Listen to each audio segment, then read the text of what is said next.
we're doing outstanding research. So that's, both the School of Medicine and the Cancer Center. And we're really addressing healthcare issues in the state of Hawaii and for the people of Hawaii. The University of Hawaii Board of Regents has asked the Vice Chancellor, Michael Bruno, to have the organized research units and the research at the University of Hawaii evaluated.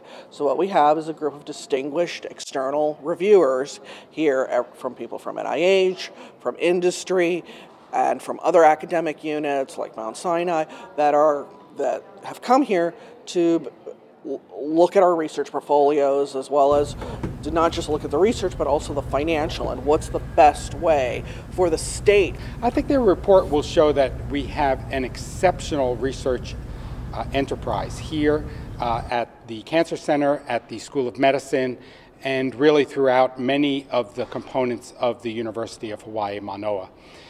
I think that's going to be the main point of their report.